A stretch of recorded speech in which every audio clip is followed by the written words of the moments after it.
Round 6 here at GP Sacramento, TJ Rogers and Paul Rietzel, and we have got Yam Wing Chun and John Stern. Both of these players here in just really looking to take a win here. And for these players, and for many of them in the room, if they have that 5-0 record, is that a situation that could affect their style of play if they're that close to a day 2? Yeah, so updating, it says 4-0 up there, but this is round 6. These players are both 5-0. For a professional player, being 5-0 really doesn't mean quite a lot. It's still so early in the tournament. We're not thinking, we're not having dreams of trophies and top 8s yet. But for anybody, obviously, you want to get that 6th win as early as possible. Book your seat in the second day, and then obviously try to accumulate as many match points as possible to set yourself up for that top 8 run. So for the turn 2s, we had John Stern go with a Tormenting Voice, pitching that Spark-Tongue Dragon. And on Yam's side, we had the Supreme Phantom. This is the 1/3 flyer for 2 that gives other spirits you control +1/+1. Not a whole lot in this set. The Departed Deckhand is one, as well as the Remorseful Cleric. Not a whole lot outside of that. Yeah, mostly a card that I think has been seeded in for constructed purposes. Obviously, we've already seen it make a splash in Modern and certain Spirits decks. But for John, ditching the Spark-Tongue Dragon, indicating that he probably a little bit land light on his draw. We also see an Omen Speaker come down. This is a 1/3 for 2. Not going to be great on this battlefield because it's against an opposing flyer, but also gets 2 Scries. Or a Scry 2, I suppose. Yeah, and John, I think, put both those cards right on the top. And Yam, who we grew familiar with a few Pro Tours ago, the way that he would kind of sweat his draw step by putting it to the back of his hand and then squeeze out the draw. Really needed that third land and wasn't able to find it. So we have got the attack in from the Own Speaker, and now it's just sort of a back and forth with 1/3s. It's going to be followed up with Nicol Bolas the Ravager. Turn 4, Yam Wing Chun has got to discard a card, and now this is going to be at any point in the game. I guess at anytime you could, a sorcery could be becoming a devastating Planeswalker. Yeah, and TJ, did you know that Nicol Bolas, as far as we know, is the oldest of the Planeswalkers? I actually was aware of that, but only as far as I know. Yeah. Yeah, this is just a tough spot for Yam. Nicol Bolas, obviously one of the flagship cards in the entire set, an extremely powerful creature on the face, and then obviously, as you mentioned before, threatening to potentially flip into a devastating Planeswalker. So yeah, Yam in a lot of trouble here. And even on the front end, like you said, a 4/4 flying for 4 with the addition of target player, or each opponent discards a card. And it's going to be followed up with, oh no, an Exclusion Mage comes down, gets rid of it, but with no mana remaining, that's just going to be another discard. Yeah, it's a tough spot for Yam. And I feel a lot of personal solidarity with Yam Wing Chun. He very famously entered combat with a Hazoret with 2 cards in his hand in the top 8 of a Pro Tour. I remember it well. Which was an error which cost him the match and obviously a chance to win the Pro Tour. I made the same mistake maybe 1 Pro Tour later. So, it's something that could happen to the best of us. So I feel a certain kinship with Yam. Tezzeret as well, so just skipping the Nicol Bolas and going straight into Tezzeret. Now, this is a phenomenal Planeswalker, Tezzeret Artifice Master. It's got +1 to just create a Thopter on the battlefield. It also has a 0 ability to draw a card, but if you control 3 or more artifacts, draw 2 cards. And that -9 is devastating, but that's, you get a permanent from your library every upkeep or end step. Yeah, and we can see why John decides to come down to these tournaments from Canada. If they're going to give you a Nicol Bolas and a Tezzeret, I'll go up to Canada. I mean, I'll do whatever it takes. So the Supreme Phantom attacks in, knocks Tezzeret down to 5 loyalty. That is such a large amount. And to be paired with potentially next turn another copy, or that same copy of Nicol Bolas. Yeah. We're finally seeing the bombs that you've been talking about. Yeah, and so Yam, let's say Yam did have something like an Essence Scatter, he'd be under a lot of pressure. Oh my gosh. Disperse on the Tezzeret Artifice Master. And John's going to untap. There is a single mana remaining for Yam Wing Chun. And these answers from Yam, I mean, you can't do anything but just kind of shake your head. He's doing the best that he can, but he's operating with 3 mana and commons against some of the best mythic rares in the set. So, John, all he has to do is not make a major misstep here and just kind of leverage these mythics to the natural conclusion of the game. So we're going to make another Thopter here on the battlefield, joining that Omen Speaker. Not getting aggressive with them yet. Seems to be looking to keep them on the defensive for now. And we are heading to Yamwing Chun's turn. Still no 4th mana. Has that Starcrown Stag in hand. And it's just going to be an attack for 1 with this Phantom. Knocks Tezzeret down to 5. John seems unconcerned. Yeah, and you might be concerned for John. Think, well, Tezzeret and Nicol Bolas are the only rares in his deck. Don't worry, he also has a Banefire and a Lathless Dragon Queen. No. So just in case you were feeling sorry for him only having 2 of the best mythics in the set. This is 5-0 Magic, Paul. Yeah, I mean, this is the kind of deck that, again, you go to sleep Friday night and you're sitting in the hotel room with your friends and you're saying, like, hey, wouldn't it be crazy if all of this happened? And you know it's going to happen to 1 or 2 people in that field of thousands. When that happens to one of the players who also is one of the most accomplished, long-tenured pros in the field, that's just a devastating combination. And it's John obviously in good shape to take game 1 here. So it's going to be a Highland Lake that joins the battlefield. This Grixis mana base is coming together pretty nicely. We haven't even seen Nicol Bolas re-enter the battlefield. It's been a Sky Scanner, a land coming down to tie things together. But John's been saving this pretty objectively powerful flyer, and I'm a little bit curious about that, opting instead for the flying 1/1 that draws a card. Yeah, there was one turn there where Yam passed with mana up, and John just feels like, given that he already has the Tezzeret providing him an advantage, he doesn't need to expose his Nicol Bolas to something like Cancel or Essence Scatter, so he has plenty of other ways to kind of develop his game plan without it. Okay, so just trying to play some good Magic with this Tezzeret, let that go, force Yam to answer that first.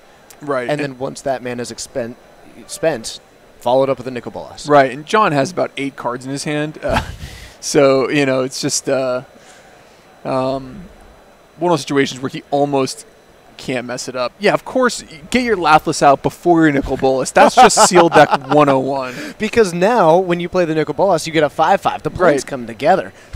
Yeah. So we're going to see a Nicol Bolas come down, and the end result is going to be Yam discards a card, and John creates another 5/5 dragon, which can all be given this +1/+0. Yeah, some powerful Magic. We're just going to pick him up. Yeah, personally, I wouldn't let my opponent be styling on me anymore. It's like you don't go up to block a shot if you know you're going to get dunked on. So I'm trying to get out of there as quickly as possible to make sure I don't end up on a poster. Oh, man, so they are heading into the sideboard. Now, Yam, we've talked about a bit, but John Stern, also no stranger to the Pro Tour scene, has been playing on it since around 2000. Pro Tour Chicago has a host of GP top 8s, 9 of them, I believe, most recently getting second in the finals of GP Toronto, which was modern. Yeah, pillar of the Canadian Magic community for the longest time, and certainly one of the toughest competitors here in the Grand Prix circuit. Some Pro Tour success as well, and you always see him kind of around the periphery of that top 25 ranking, occasionally dipping in there. So certainly a tough competitor and someone who always comes, prepared for these events, always knows the format. And when you combine that, as I mentioned, with the ability to open a sealed deck like this, obviously that's a great situation. All right, and let's head to Rich, who's got a little bit of an update from the floor as we've got these win-ins developing. That's right. Thanks very much, TJ. So 3 more tables behind me, all at 5-0. Let's start here at the front. Sam Black against Michael Hinderaker. Black had a Herald of Faith. That seems pretty good. Unfortunately, Hinderaker, meanwhile, had Nicol Bolas and then uses Switcheroo to steal the Herald of Faith. That did not go well for Black. 1-0 to Hinderaker. Middle table behind me is Warren Woodward on the right as you look against Ben Hull. We've already seen Ben Hull in feature match action. Laying in War Leader for Warren Woodward. That was the main point of the early game. Things stabilized. He then got down Arcane Encyclopedia. Obviously great for the long haul, increasing your knowledge, as it were, turn after turn after turn. But what can short circuit a game? Chromium, and that's what Ben Hull has down right now. They're still in game number 1. Back table also still in game 1. That's Neil Oliver on the left as you look against Shane Merrill, both playing green. Merrill with red-green. Early game, he dominated. He got his fat green creatures out. Neil Oliver was stuck with less exciting black creatures on the table, but then finally got a Vigilant Baloth down to stabilize. That meant that Merrill wanted to take to the air, which he is currently doing with Spark Tongue Dragon. So right now, Hinderaker leads black 1-0. Hull Woodward, Merrill Oliver, both at 0-0. Thank you very much, Rich. So getting back into this one, they're preparing for game 2. Yam's got to be thinking, how do you develop a game plan against what you saw, which was Tezzeret, you saw Lathless, you saw Nicol Bolas. How can you really prepare a game plan for a situation like that, just from almost a style of play? Yes. So what you want to do is one of two things that we talked about earlier. You either need to kill your opponent quickly enough that they can't deploy their bombs, or you need to have effective countermeasures for them. And for things like Nicol Bolas and whatnot, you really need counter magic specifically. Can you have enough for all of those, though? No, I mean, yeah, even if you've got Bone Ash and Cancel and Essence Scatter, John has so many of the quality rares and mythics that it's going to be difficult to prevent him from sneaking one in. Of course, EM didn't even have a chance to really deploy his game plan because we saw him stuck on 3 mana for so long. You can't both be continuing to apply pressure and responding to those powerful cards if you don't have the lands to do it. Yeah, and just the answers that lined up were very difficult. Exclusion Mage on a Nicol Bolas, Yeah. Disperse on a Tezzeret. They were all these very temporary, tempo-oriented answers to these just haymakers of cards. Right. So we're going to be heading into game 2, and it looks like I see a Meandering River, 3 lands, maybe 4 lands available for Yam, so probably going to be happy about that development. From John Stern's side, got to be feeling pretty good. He's up a game. He's up a game, and if he wins, what this means is that he is in day 2. Yeah, and we see Yam take a pretty aggressive mulligan there. You know, he had 2 lands, including the Meandering River, so both colors of mana, but no third land. Didn't feel like the hand would give him an aggressive enough start, which he really feels like he needs against John's deck. John, obviously, you know, for him, when you have a late game that you can feel very, very confident is better than whatever your opponent's doing in the late game, it really becomes about survival and judiciously applying your power to make sure you don't just run it into cancel for no reason. Yeah, I think I saw in game 1, stranded in Yam's hand with only 3 lands. I think there were some Meteor Golems as sort of the late end on that side of things, which, if all goes well, can answer things like a Tezzeret, could answer that Lathless, but there are also 7 mana answers that leave behind a 3/3. Yep. So it's going to be Plains, followed up by Mountain into Yam's second turn. Last time we did see a couple of 2-mana plays on both sides, and it's going to be a Cavalry Drillmaster coming down.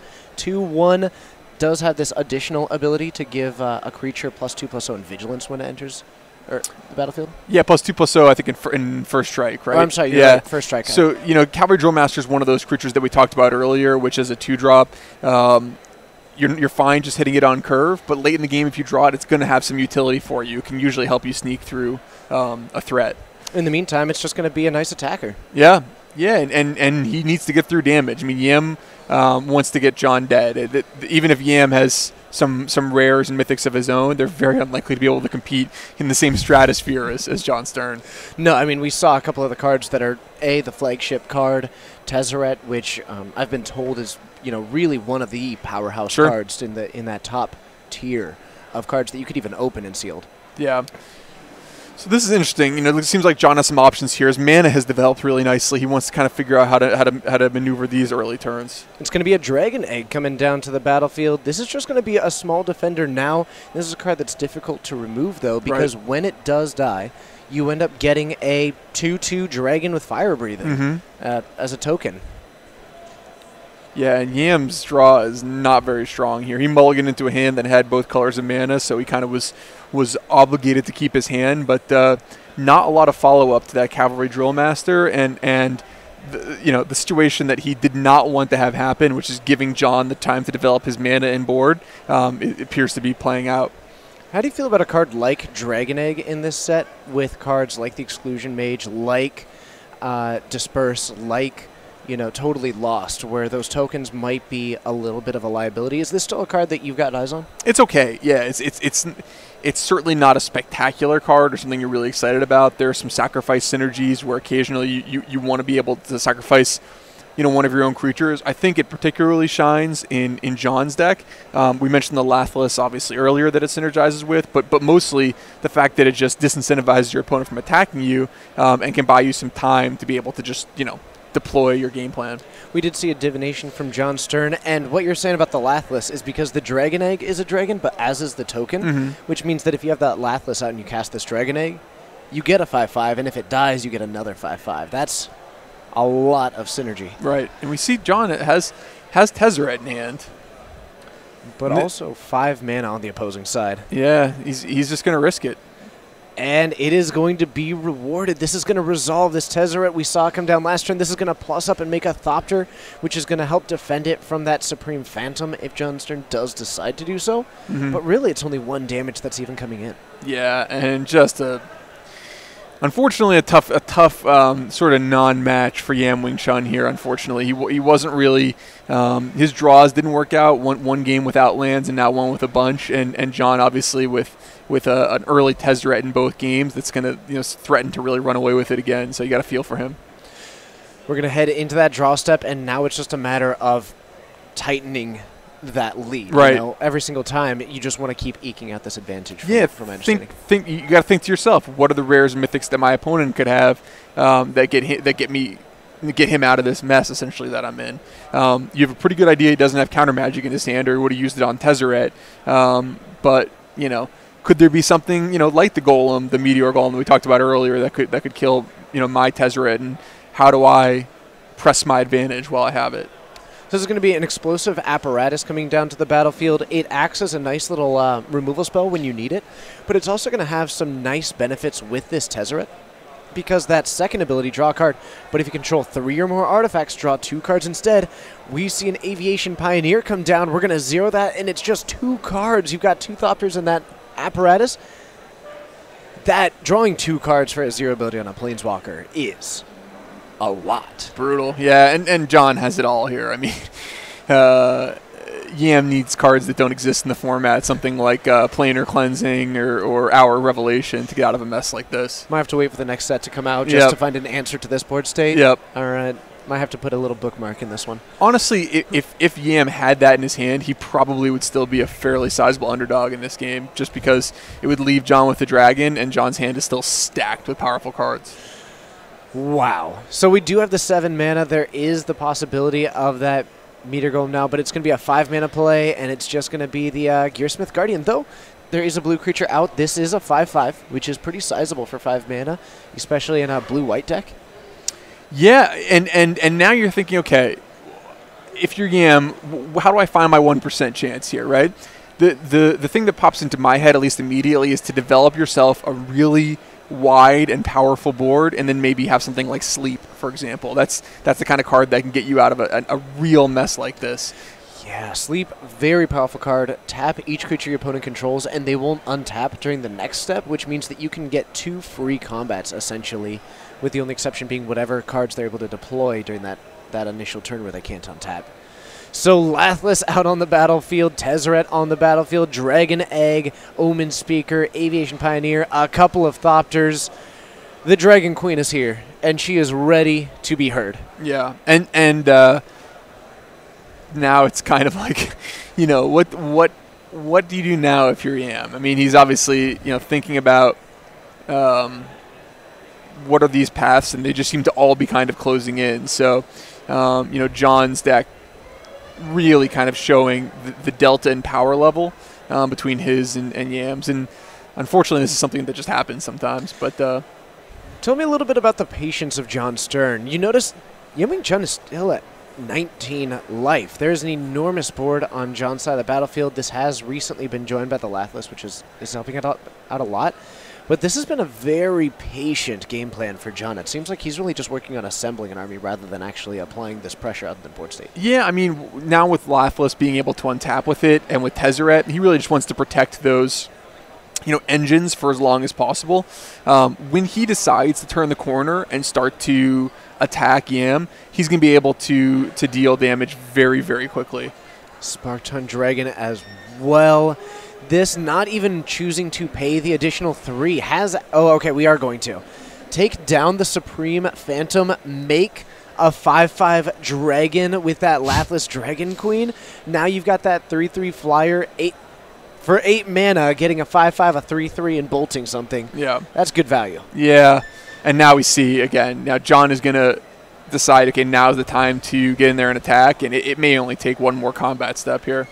So we're drawing the card, looking for anything. There's 2 lands and a Salvager of Secrets with no instants or sorceries in the graveyard. That does not flying. That's going to be a handshake. Yam Wing Chun has got to find his win elsewhere. But John Stern, he's in day 2. Yeah, and I think that John, not just in day 2, we mentioned earlier, obviously it's great to book that 6th win as quickly as possible and punch your ticket, but he's going to be wanting to, finish out the 9-0 with a deck of this strong. You can't count on getting those wins tomorrow. You want to get as many match points booked and in the bank today as possible to maximize your chances of having that great top 8 run. And obviously with the pile of cards he has in front of him, he has a very good chance of getting 9 more today. Yeah, I mean, just the amount of synergy in that deck, the fact that they were all very centralized in their colors as well. Yeah. Having a couple of those powerful dragons as well as Tezzeret all within the scope of that Nicol Bolas. Lot of really powerful options in that field. But we're going to try and get an update from some of the other matches that we got on the field. Down to Rich. Thanks very much, TJ. Okay, so Sam Black in the nearest match to me, he was 1-0 down, came really fast out of the gates in game number 2. Lots of early aggression, and then just when it looked like he might start to stall, that's exactly where a card like Arcane Encyclopedia can be so good, was able to keep the flow of cards coming for Sam, and he took game number 2. He also got Arcane Encyclopedia down in game number 3, but this time Michael Hinderaker, on the left as you look, he had Reclamation Sage ready for that Arcane Encyclopedia. So right now they're in game 3. Middle table, Warren Woodward against Ben Hull. Well, this one, Woodward had the card advantage with that Arcane Encyclopedia again. It's uncommon, you just see it in plenty of the good decks. Against Chromium, which sounds like an unfair fight. Chromium is awesome. But because of all the card advantage, Woodward was able to keep dealing with it. Kind of, so I'm going to find a bounce spell. I'm going to find a 1/1 flyer that can just get in the way. I'm going to make a Skyscanner, draw a card, that kind of thing. But eventually Chromium got down and stayed down, dropped Woodward to 2, and then Vampire Sovereign dealt the last 3 points of damage. So that's Ben Hull up 1-0 on Warren Woodward. And then on the back table, Neil Oliver against Shane Merrill, both players with green in their decks. And this one, well, Oliver eventually found an answer to the flyer when that was Plummet. And that meant that he sort of took over the game. He got down a Colossal Dreadmore, 6/6 flyer, 6/6 Trampler rather. And one little rules note, there was a Dragon Egg blocking the Colossal Dreadmore in the expectation that maybe the damage would get assigned to the Dragon Egg. But because it was a double block, you're able to just assign more than lethal damage to the other blocker, leaving the Dragon's Egg right where it was, which wasn't what Shane Merrill was hoping for or possibly expecting. So just a note there, the way Trample works. So Neil Oliver with his Colossal Dreadmore, leaving the Dragon Egg intact and eventually getting the job done. He leads Shane Merrill 1-0. Thank you very much, Rich. That's going to be, I mean, these are all the players that if they come away with these wins, we've said it before, that means day 2, and that means heading into the draft portion of the day. So that's really what they're fighting for right now, to fight in that 9th round and then to really head into kind of a different format. Yeah, a completely different format, right? Today we're seeing kind of bread and butter Magic. It's sealed decks, so it's bombs, it's removal spells, it's evasion, it's tempo, some kind of grimy 3-color mana bases, splashing. Really, I think, old school type sealed deck Magic that I really enjoy.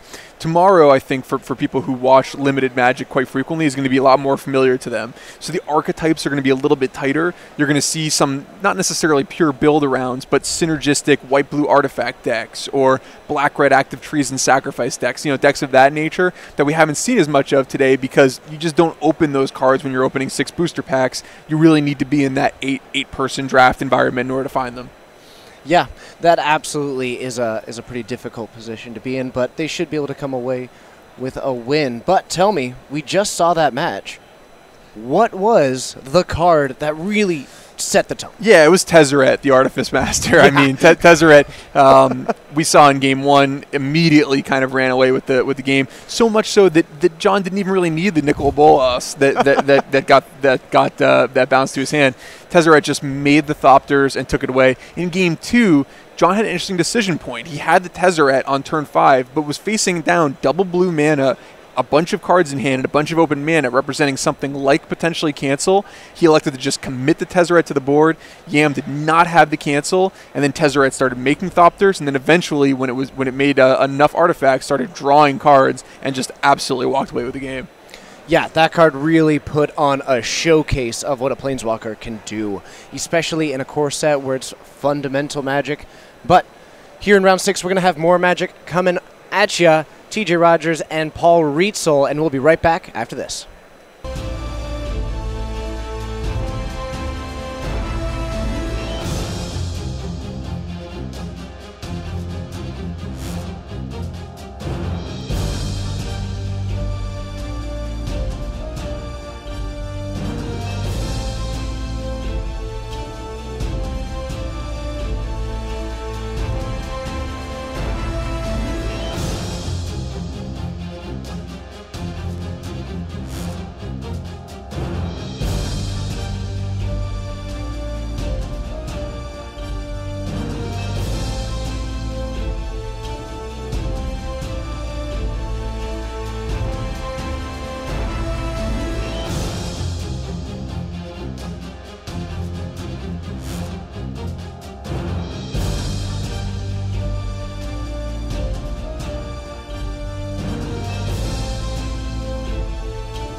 Welcome back to round 6 here at GP Sacramento. TJ Rogers and Paul Rietzel, and we are going to be continuing the win and in matches here with some 5-0 players. So we'll be heading down to the table and catching up with what our table 2 was up to. So, round 6, table 2, it is David Wynn up against Steve Rubin. Both these players look to be starting off with some green decks. How are you feeling about these strategies? I know you've got a little bit of access to what they're playing. Yeah, Steve with just a fairly aggressive green-white deck, just trying to get on the battlefield early and win the game in short order. I love David's deck. It's Jund. And when I say Jund, I mean he's playing Cinder Barrens, Foul Orchard, and Timber Gorge. So, really? Yeah, he really has a kind of a pure Jund deck. Looks like we do have an update from those back tables from before. Sam Black defeating Michael Hinderaker 2-1, and Neil Oliver beating Shane Merrill 2-0. Wow. So those two players are going to be moving forward, and it's going to be a Boggart Brute lining up on the battlefield up against this Sky Scanner, which we saw before is really just going to be an observer more than anything, not able to get in the blocking realm. Yeah, and in white-green, Sky Scanner certainly not at its strongest in a white-green deck, but it still does a really nice job, wearing aura or being enchanted by auras or wearing equipment. By the fact that it replaces itself, you don't risk yourself or open yourself up to getting blown out by a 2-for-1. And we see the Daggerback Basilisk come down to the battlefield. That is a 2-2 with Death Touch. Not blocking that Boggart Brute because of that Menace ability. Cannot be blocked except by 2 or more creatures. And that's going to be followed up by Havoc Devils, which is 4-3, and they have Trample. So we've got Trample and Menace on the battlefield. A nice little keyword soup that we're starting to build. Yeah. And certainly when you're playing a 3-color deck, to have your mana come out nicely like David has is really important. To be able to play Havoc Devils, cleanly on turn 4 is a great start for him. And Steve wants to have a big turn here on turn 5. Yeah, and recently Steve Rubin put up a really good performance. Was actually in the top 8, 5th in fact, at GP Vegas in the limited portion. So no stranger to this sealed format, to that draft format. Yeah, he's one of the best. Steve is. I actually was a teammate with him in a team Grand Prix maybe about a year ago, and really impressed by his approach to the game and kind of how dedicated he is to tournament preparation and how seriously he takes it. But also, one of the great sportsmen, I think, today in terms of how he interacts with his opponents. So we're going to see Daggerback Basilisk get in front of this Havoc Devils. 2 damage will trample over. The Boggart Brute will get in. Otherwise, that's a Vine Mare that has come down to the battlefield, and this is a powerhouse. Yeah, really, really strong card, especially good against a deck like Jund, which you'd expect to be pretty removal heavy. Steve has options like Knightly Valor, like Blanchwood Armor to potentially amplify his Vine Mare, either of which would be really, really tough for David to deal with. Yeah, and when you think of Vine Mare, initial things is it's a 5/3, it's got hexproof, but it's actually got a little bit more than that. It can't be blocked by black creatures. Right. Which this Jund deck will likely have some. Yep, and David, playing the boar and the bristling boar and just kind of crossing his fingers, right? This is the turn where you really do not want to see this Vine Mare amplified. Oh, man. So there it is. We are going to see the Blanchwood Armor come down, and that is going to give +1/+1 for each forest. Currently only +2/+2. But that's now a 7/5. Yeah, 7/5, and Steve kind of evaluates that he needs to leave it on defense. Either set up a double block on the Boggart Brute with Sky Scanner, or block Bristling Boar. So David saw Steve have the aura for the Vine Mare, but Steve not able to really take advantage and turn the corner. David playing his own. That's going to be the Diamond Mare that comes down, and by appearances he's gaining 2 life here. So I'm thinking that he named black with that card. Yep, looks like it. That's of course the Sky March Bloodletter, which is a 2/2 for 3 when it enters the battlefield. They lose a life, you gain a life, plus the additional life from this Diamond Mare. Right. If that is, in fact, and it very much appears to be that it's naming black. Yeah, and Skymarch Bloodletter is just so strong. I mean, already, that Windrake, that 3-mana 2/2 flyer is the kind of card that you're totally fine playing in limited. Then you get the Drain for 1 ability, which is relevant in every game, but when you have obviously life gain synergies in your deck as well, can do so many different things. So not just a solid role player, but really kind of an archetype border post, if you will, for black white. Yeah, and we see this Vinemare completely on the defensive now because it is holding back these, it's got a 4-3, there's a 1-3, I guess the 2-2 in the air won't be stopped too much by it. But Steve is down to 11 up against the 20 life of David. Yeah. That early aggression from that Bogger Brute was substantial. Wow, is this Knightly Valor? Oh, no. Yeah, so tough decision here, right? Because only 2 of Steve's lands are forests, putting Knightly Valor on the Vinemare would only increase its toughness to 7, which would still set it up for a pretty clean double block from Bristling Boar and Bogger Brute. So there's at least some temptation to put Knightly Valor on the Sky Scanner and give yourself a flyer that's bigger than Skymarch Bloodletter. But in this case, I think Steve just wants to kind of build a battleship here and just hope to either draw additional ways to amplify it, removal spells, or more forests. I like it.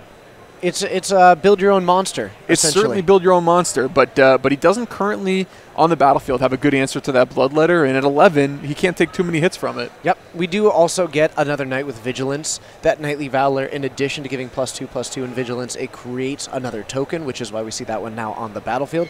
That's just going to be another nice way to gum up the board. Yeah, and Knightly Valor is strong uncommon in any deck, but obviously in white-green, it's just exceptional. And that was a card that we saw back in Return to Ravnica, wasn't it? Yep. Highland Game coming down, and Blood Divination on it. That's going to gain 3 life, because when that Highland Game dies, you gain 2 life, plus the Diamond Mare, and draw 3 cards. Combo.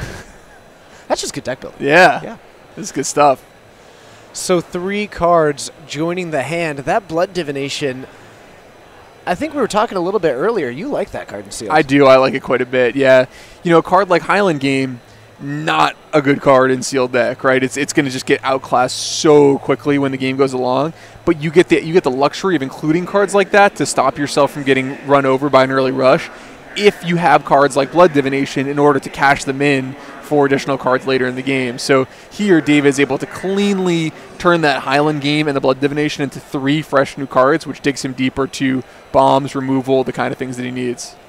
And there is Aegis of the Heavens in this hand on Steven Rubin's side. That is +1/+7, which means that in attacking with Vigilance, it would be protected from any multitude of blocks. And I wonder if Steven is just running through the potential, going for that. Instead, it is just going to be the attack, and it's going to be no block down to 14. What a massive swing. Yeah, so it's 9 points coming in. David had what appeared to be kind of a tempting double block with the Bristling Boar or Bogger Brute, but I think he correctly sniffed out that 6 open mana from Steve and a bunch of cards in hand was not going to just turn out well for him, so chooses to not go for that double block. But Steve takes a huge chunk out of David's life total, and as the race stands, it's pretty close between the Skymarch Bloodletter and the Vinemare, which will at some point require David to get into combat.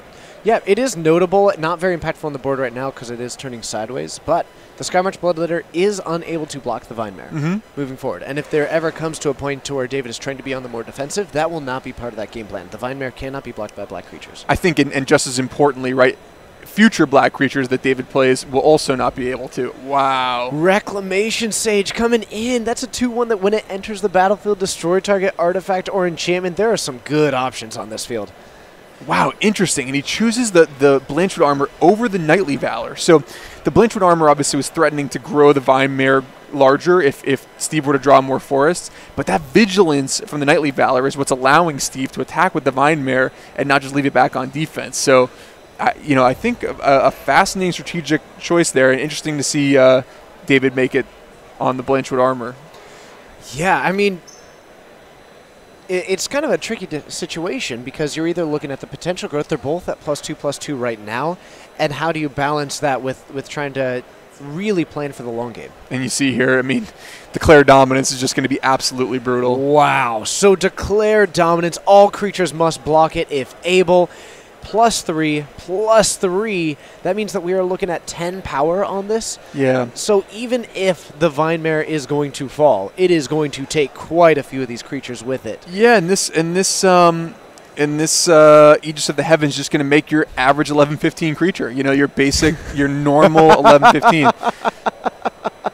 You don't normally play with 11-15s? Not often, no. 15-15s have entered into my sphere, Okay. but 11-15s 11-15s is much more 2019.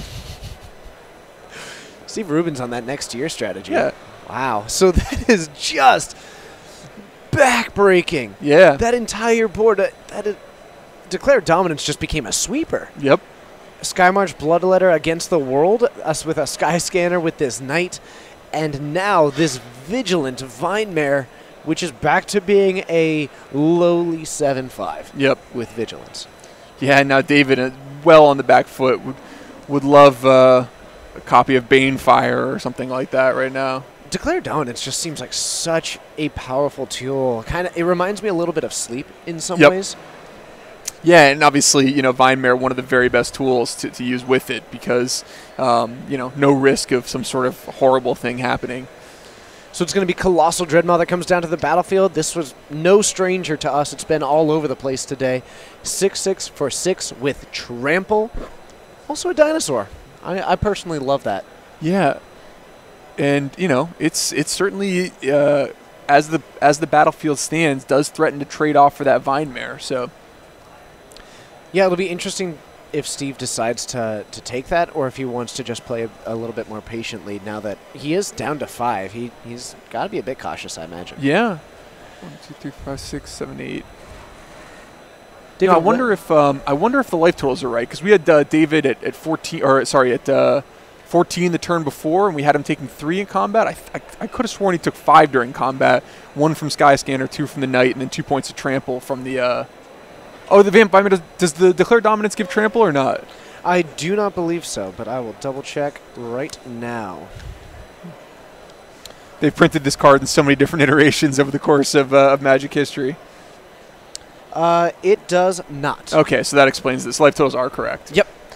So David Wen, a player from Texas, actually came here from Tyler, Texas. Been playing for several years, 5 years. And actually, most of the Magic is from Magic Online. That's where most of the playing is coming from. Yeah, and he's actually not in such bad shape right now. At 9, Steve would have had a pretty attractive attack with everything there, and been able to get David into a race situation. But here, still being at 11, David's still looking in pretty good shape. It's going to be Dragon's Horde coming down to the battlefield. It's going to create a mana, kill that Bristling Boar, gain 3 life with this Lich's Caress. That Dragon's Horde, kind of like a powered-up Manalith. Yep. In a lot of ways. Taps for 1 mana of any color, but it's also got an ability that whenever a dragon enters the battlefield, you get a treasure counter onto it. You can tap it, remove that counter to just draw a card. Yeah, and you were already pretty much interested in Manaliths and Sealed deck anyway in a 3-color deck in terms of fixing. So if you draw a few cards from it over the course of the day, it's going to end up really overperforming for you. I think one of the rares that you're definitely happy to see in your Sealed pool if you're interested in being 3 colors. Yeah. So we are going to see, all right, I like it. It's going to be the Dryad coming down. This is a card that we've seen all over the place as a powerful tool, really popular in the early game, but even in the late game, it offers the ability to try getting to more gas. Yeah, and we might see Steve use an upkeep activation of Dryad Greenseeker to reduce the chances that he draws a land on his turn. I think this game right here, we're just seeing the absolute power level of that Blood Divinations. David has just never run out of gas this game, whereas Steve is slowing down. So tell me, just give me kind of a short version about the strategic way to use this Greenseeker on the upkeep. Why the upkeep as opposed to a different time? Yes, so basically if the top card of Steve's deck is a land and he does not use the Dryad Greenseeker, he's going to lose for sure. If the top card is a spell and he doesn't use it, he would draw that anyway. But if the top card of his deck was a land and the second card is a spell, the Dryad Greenseeker will allow him to get to that spell during his turn, basically. And since it's a kind of a critical turn of the game, he cannot afford to draw a land. So the important factor here, doing it before that draw step. Yeah. Yeah. So we're going to throw Oathworm onto a Skymarch Bloodletter, and Steve Rubin is just going to pick it up. He's not got a game plan for that. And game 1 will be going to David Wynn. Yeah, and pretty impressive, right? He was able to overcome a Vinemare that was double amplified and then a Declare Dominance on it, completely scooping his board. David just shrugged it off. Way to dig back in. Yeah, that was very impressive. So Steve Rubin kicking things off with just a Forest and a Plains. David assembling that Jund mana base pretty nicely so far, and it's just going to be Skyscanner coming down, which to me is that perfect example of just how good the text draw a card is on it, because a 1-mana flyer, or right. a 1/1 flyer, not normally substantial. Yeah, even a 3-mana 2/1 flyer would be, you know, too weak of a card to really want to consider playing. But a 3-mana 1/1 flyer that replaces itself is something that you know, in Steel deck, as you're trying to kind of increase your deck velocity, tear through your deck, get to your powerful cards, your mythics, your rares, your removal spells. You know, that draw card text is so valuable. And it is going to be a Johnny adversary of Tyrants coming down. We saw this one ahead when you're on the front foot. Looks so powerful. It's got that +1 ability of putting a +1/+1 counter on up to 2 creatures. Gonna get hit by that Reclamation Sage, so now it is without any targets. It's also got a -2 to bring back a creature with converted mana cost 2 or less back to the battlefield. Explosive Apparatus, and the Vinemare joining the battlefield. Putting a +1/+1 counter onto Vinemare? Yeah, pretty gross. Oh. Looks like we got another update. It is going to be Ben Hull defeating Warren Woodward 2-1. So for those backup matches, that is the final one that we were getting the updates earlier from Rich, and it is going to be the Poison Tip Archer that comes down to the battlefield. Reach and Death Touch. Yeah, certainly a strong ability against the Vinemare. Steve, what he really wants is, you know, another creature that can block the Archer and keep his Ajani taking up. So that Vinemare on the battlefield, Explosive Apparatus existing as a tool. We'll have to see if he can utilize that one. It could take down that Reclamation Sage, but he ends up taking the damage for it. Otherwise, Ajani's just, I mean, if Ajani is able to get to that -7, it's already at 6. Unbeatable, yeah. Every turn you get 3 lifelinking cats. That is incredible. Yeah, it's unbeatable. It's just if Steve's able to ultimate Ajani, that will certainly end the game. And that's going to be pretty much now or never for David Wen. Yep. He needs to answer this one, or else we are almost certainly seeing a game 3 out of this. This is where you really want Glorybringer. If only. Yeah. Back in the day. Volcanic Dragon. I mean, if there's a land Volcanic Dragon, though I don't think we're quite at that stage. Right. Taking a look at, I think David's trying to see what exactly he's going to be up against, too. Delirium and To the Slaughter would be the cleanest answer, I think, to the board that we have right here. I think if David could achieve that. Hey, Dreadbore. Dreadbore would be fine. We saw some cards from before that were from Return to Ravnica. All right, so David kind of just, I think this is one of those critical turns. He's looking at what he's got in hand. I can't quite tell, but he needs to figure out, how can I answer this board? How do I live? Yeah, and I think the answer is that he just doesn't have the cards in his deck. I mean, there may not be cards in the format, really, that get you out of a mess like this. You know, even if he had some one-card answer to the Ajani itself, the Vinemare is just putting so much pressure on him. So, True. So we're looking at potentially a 3-mana play. Mulling it over. Oh, I do think I see a Banefire in hand, actually. Is there a Banefire in this deck that you can see?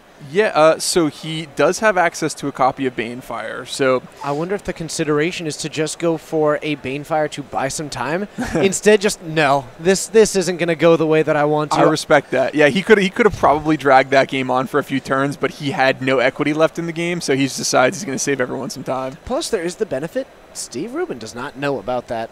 Right. Yeah, no, there's very much value in that. You know, to show your opponent cards that are going to affect the way they play in a future game when you're not giving yourself any better chance to win is just spewing off value. So we've got a Diamond Mare out alongside a Suspicious Bookcase, which is against. Uncertain at the moment what color that one named. We'll either get an update or we'll sort of get some context clues as the life total starts ticking up. Yeah. And Diamond Mare is the kind of card I'm not sure about yet. I haven't played with it enough to know if it's the kind of card I like. And we are going to cast a Duress, and that is going to gain a life, so it looks like Diamond Mare did name black. And we're going to take that Blanchwood Armor. We're looking at Thornhide Wolves and Starcrown Stag and a couple of lands, notably all of them plains. Yeah, and it looks like Steve mulligan this game, if I'm counting correctly. And he mulliganed into not very impressive hand. So it's going to be another Plains coming down to the battlefield, kicking it back. I guess that suspicious bookcase could activate in some worlds. Not, I mean, it's an option, yeah. you know. Otherwise, that Diamond Mare 1/3. Whenever you cast a spell of the chosen color, gain a life. So if there are any of those synergy elements in there, it is going to help out with those ones. We saw both times that David was pretty quick to name black mana. And we're going to probably gain a life out of this. That's a Poison Tip Archer. It's got Reach and Death Touch. We saw it last time. Yeah, and here we actually the mare looks pretty decent, right? You know, David's deck with things like Blood Divination and obviously he has access to Vivian's Invocation, the Poison Tip Archer, Hungering Hydra, Colossal Dreadmaw, Meteor Golem. He feels pretty strongly about his late game, and if Diamond Mare is going to gain you 5 or 6 life and be a blocker at some point, and then you just sacrifice it to Blood Divination, that's going to be a pretty valuable card for you. Yeah, and now David really leaning on this Dragon's Horde.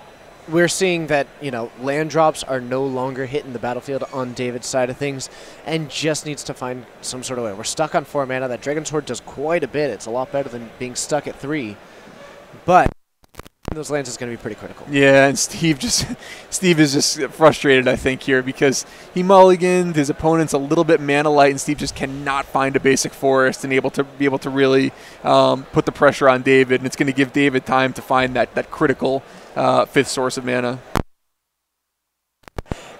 Tell me a little bit about this choice. Getting aggressive, there is that Starcrown Stag on the opposing side. You could leave up 2 creatures to interact with it. Yeah, the thing is that he's not going to be interested in chump blocking with the Diamond Mare, so he would have had to have some way to amplify his Diamond Mare if he was going to go for that plan. So it's actually kind of I think a sharp play by David to know that if my Archer can't be blocking, it should be attacking. Okay, and it's going to be a Skyscanner down to the battlefield. There's the Force. There's the Daggerback Basilisk. Steve Rubin is in it. Yeah, so things starting to happen here for Steve a little bit. The Basilisk falls to shock, but at least Steve has a green man on the battlefield. He has an evasive threat right now, so got a shot now. And we know about that Thornhide Wolves earlier from the Duress, and that's going to be a giant 4/5 on the battlefield. That's going to do pretty nicely. Otherwise, Poison Tip Archer just continuing to swing in against it. And we see how threatening the Stag is right here, right? In theory, the Archer could just trade off for the Thornhide Wolves, but the Stag really messes up David's defensive combat math. So we're going to get aggressive. It's 16 to 15. The Thornhide Wolves coming down to the battlefield. That is going to do really nicely, either with that Starcrown Stag or that bookcase. Yeah, and that's right, exactly. So let's say David finds a way to deal with the Stag, which is putatively enemy number 1, right? The biggest problem. That bookcase plus the Thornhide Wolves threatens to end the game in a few turns as well. So Steve has a few different ways in which he's pressuring David here, and David's going to have to navigate, you know, these few turns pretty carefully now that he's got his mana set up. All right, so we sort of saw, just struggling on mana on both sides of the battlefield. On one side, half of the colors, the other one just not enough of them. Ooh, pump fake right there. Woo. Wow. I mean, they're both good, Vampire Sovereign or Lich's Crest, but it's the Vampire Sovereign that comes down. That's going to put David up to 14, Steve down to 13. Yeah, and actually, that sequencing is actually very interesting here because now Steve has a situation where he can attack with both the Stag and the Thornhide Wolves, tap the Archer, and then make his own Stag unblockable, and David doesn't really have any profitable blocks. So I can certainly see why David was tempted by the option of maybe casting Lich's Caress on the Stag during his turn. The pairing of these two cards is that is potent. That is such an interesting point, and actually I think that's even going to be nicer. We gained a little bit extra life too because of that Diamond Mare. Right. So I'll be curious to see if Steve sees that line, or possibly, you know, that line neglects sort of what options may be available in hand. Yeah, he's got more stuff going, right? You know, we know he has at least the Luminous Bonds that I saw, and so what he would love to just do right here is slam a Johnny, of course, like you'd like to do every turn of every game. But anytime that you're the aggressor, I think that's exactly where it was. You were talking about it earlier. When you're just slightly ahead, that a Johnny comes down and it just shuts the game out. Yep. So we've got 3 mana here. I also see an Angel of the Dawn in Steve Rubin's hand. That's going to be a great card down the line too. Just vigilance to the whole team and a big swing. Definitely something to keep in mind. This turn, the math doesn't work out that well because turning the Stag into a 4/4 still opens it up to a double block from from the Sovereign and the Diamond Mare. So I really like the way Steve navigated this turn. So we're going to throw this Diamond Mare in front of the Thornhide Wolves. It's going to be a hit in for 4, but this is brutal. This happens sometimes when you play against a player of Steve Rubin's caliber. Mulligans, no green mana, you duressed him, he took his 1 threat, you've got all 3 colors of your mana, you're playing, and Steve is really kind of playing some commons and uncommons. All of a sudden, your life total is dwindling, you're facing all of these, really difficult to deal with threats, and you're thinking, how did I get myself here? And that's just what happens, when a player of Steve's caliber sequencing things absolutely perfectly. Do you think that there was a critical turn when the Vampire Sovereign came down as opposed to the Lich's Crest? Yeah, my temptation would have been to cast Lich's Caress on the Stag. I just have such horrible nightmares of playing in Stag, and before that, Territorial Hammer Skull, and other cards that have been printed with that kind of text in the past. It never seems to work out. Your best laid plans for blocks and double blocks and let me enter combat, it never works out. They always have something to go with it or something around it, and so just getting that thing off the board has often worked a lot better for me. We've got the Dread Greenseeker on the battlefield. This is the one that can tap to look at the top card of your library. If it's a land, you may reveal it, put it in your hand.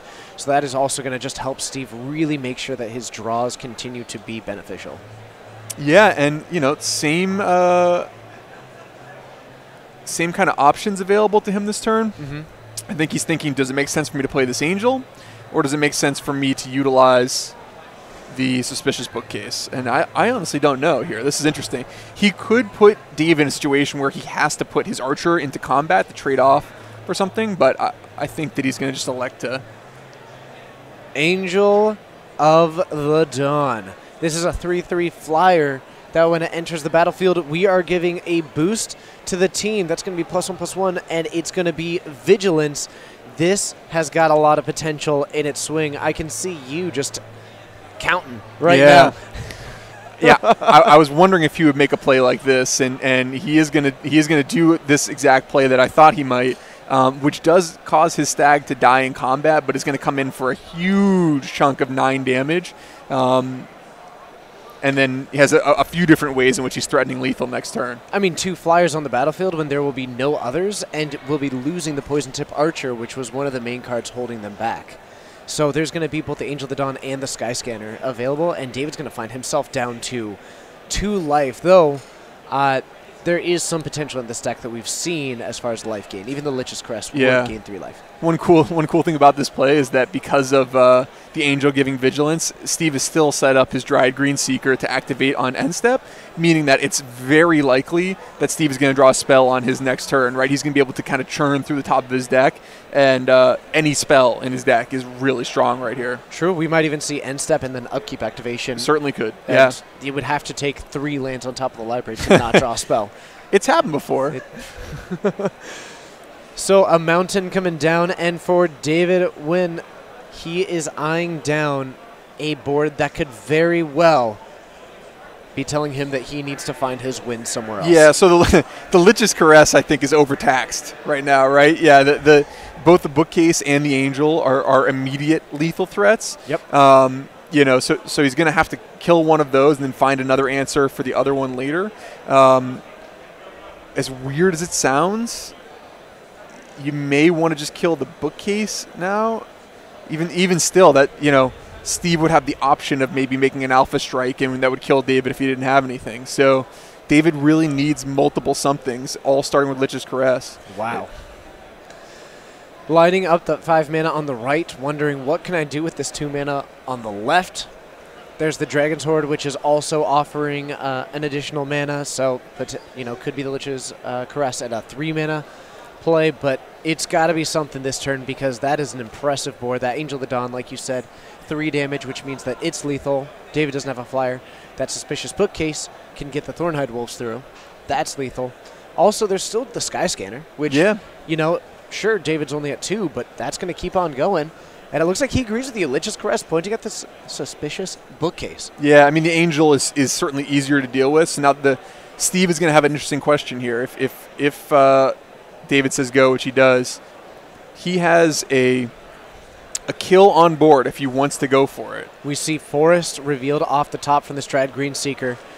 And that kill on board, I think, requires not activating it, correct? Right. Yeah, that does seem to be the case, and Is that Recollect? I think that is Recollect. Recollect the bookcase? I think Recollect the Blanchwood armor and slam that thing on Sky on Skyscanner, right? Yes. Yeah. Oh, man. And that's like just one of your options. Yeah. Well, the thing is that if you do that, even if David has removal for the Skyscanner, now he has to use it on that instead of your Angel. So. What a dangerous place to be, but we are going to see 3-mana tap. That is going to happen, and it looks like Blanchwood Armor is the target for Steve Rubin. He's got a plan, and I think it lines up pretty closely with what you envisioned. That's going to be going somewhere, and it's going to be given +2/+2, or +2/+2 again. Yeah, he may think about just putting on the Angel here, figuring that if David had a removal spell, something like a Plummet for the Angel that he would have casted already. I think that's just adding unnecessary variance to the game. I think putting on the Skyscanner is just safer, but, no wrong way to eat this Reese's. Puts it, on the Thornhide Wolf. So that means that it is going to beat the Colossal Dreadmaw as well, but that's going to be the handshake, and Steve Rubin, 2-1, secures his 6-0. He's looking at day 2. That's a good place to be, I got to imagine. Yeah, no, he's got to be thrilled about that situation. And, certainly I think that was my most fun match to watch, my most enjoyable match to watch of the day. Steve wasn't throwing down these Haymaker mythics and rares. Not that there's anything wrong with that. That's Magic as well. But he got it done the grimy way with commons, occasionally an uncommon. Let me sneak through a damage here. Let me kind of just develop my game plan, try to maximize before we get to the part of the game where your superior power level overcomes me. Really well done by Steve. Yeah, I mean, it was just a phenomenal display, and like you said, getting to see this Magic that was very much dependent on the player's skill rather than anything else. So, we're going to have more matches to watch, however. Let's head on back down to Table 3. Table 3 here, it is Mark Jacobson up against Christian Sanchez. Mountain coming down, followed up by an Island Explosive Apparatus. How do you feel about that card? Yeah, so it's another one of those cards in sealed deck. I think that you're pretty likely to want to play the Explosive Apparatus. In draft, it's more of a card that I like in like the white-blue artifact synergy decks.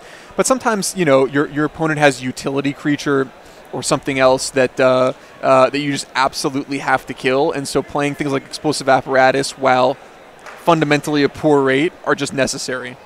So we have Goblin Motivator on the battlefield. This is a 1/1 for 1. You can tap it to give target creature haste. Right.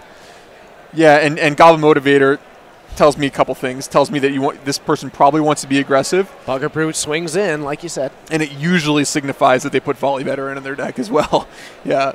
Okay, and that's because the Goblin Motivator is a goblin. Right. And while I'm guessing that you're implying that it is of generally a lower power level. Yeah, it's not the kind of card that you want to put in your deck just as a matter of course. It's not that bad to put the veteran in your deck, the motivator in your deck, but it's a slightly weaker card, so you want to have an aggressive deck and then some kind of synergies for it to really shine. And looks like we're just going to put Knight's Pledge onto this Boggart Brute. It's going to be attacking in as a 5/4. That is an aura that gives it +2/+2. Looking down an Aviation Pioneer, a Thopter, and an Omen Speaker. That is not enough damage to block and defeat that. And it's going to be Warren Instigator as well coming down. More of these goblins. It's a 1/1 and another 1/1 token that joins it. This is also a card that I've heard is pretty popular, especially in this red-white deck. Yeah, obviously the Goblin Instigator of kind of a basic level of power, it's not that strong of a card, but when you want to go wide and you have ways to amplify quite a few different creatures at once, the ability to make multiple different threats with one card is pretty valuable. We see here Mark playing a bunch of cards. Again, these are some mediocre cheese, some of these commons that Mark has put on the battlefield. So it indicates to me that he has kind of identified that he wants to try to get the game over with as quickly as possible, that he wasn't blessed with necessarily a John Stern level of bombs. So he's going to put Knight's Pledge onto a Boggart Brute and just go to war. So the Goblin Motivator and that Instigator, really a lot of goblins on the, it's been 100% all goblins as of yet, and Mark does have this Goblin Motivator, which means that cards that come from the hand would be able to get aggressive immediately because you could tap that motivator. But Christian's down to 12 with 4 creatures on board, and this explosive apparatus just hasn't been able to do anything.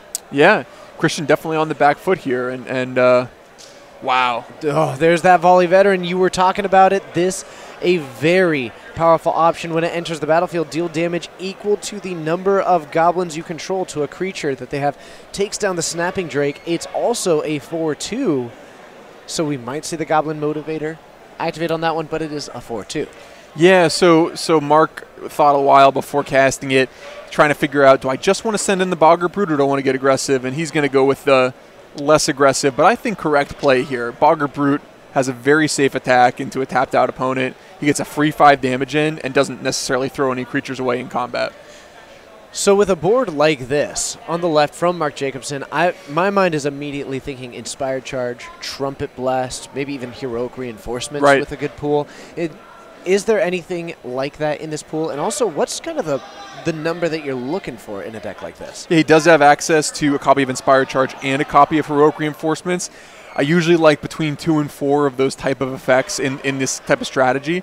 And that's why, as a general heuristic, you should not be just offering trades for the sake of trades when you're playing white-red. You gain a lot of value by keeping creatures out for attacks like this. And we're seeing the Alpha attack here. Alpha Strike, 1/1, 1/1, 1/1, 4/2, and a 5/4 with Menace. Right, and even if Mark didn't have anything in his hand, this is forcing Christian to be the first mover. Christian's going to have to make some blocks and do something. And then, in theory, Mark has something where he can respond back, and the combat should work out really well for him. But even if Mark doesn't have anything in his hand, this attack is still not that bad. So this is the right turn for him to lean on Christian like this, and we'll see what happens. I mean, in a lot of cases, even some of man. And it's Inspired Charge. That's the handshake. And Mark Jacobson just going to sweep up. That was game 3, and that plan came together perfectly. That was exactly what you're looking for from that kind of deck. Yeah, and we've seen it all, right? So we talked about earlier some of the narratives about sealed deck in this format, that ideally you just open the John Stern deck, right? You just have rares in red and blue, and you just beat your opponent senseless with that. But this round, we got a chance to see Steve Rubin and Mark Jacobson show you the other way to win in sealed deck, to play a bunch of commons, to play them on curve, and beat your opponent before they have a chance to fully deploy their game plan. Look, the match slip looks just the same, whether you signed a 2-0 with a bunch of rares or a bunch of commons. All it matters is getting the job done.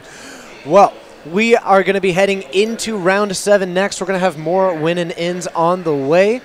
We'll see you there.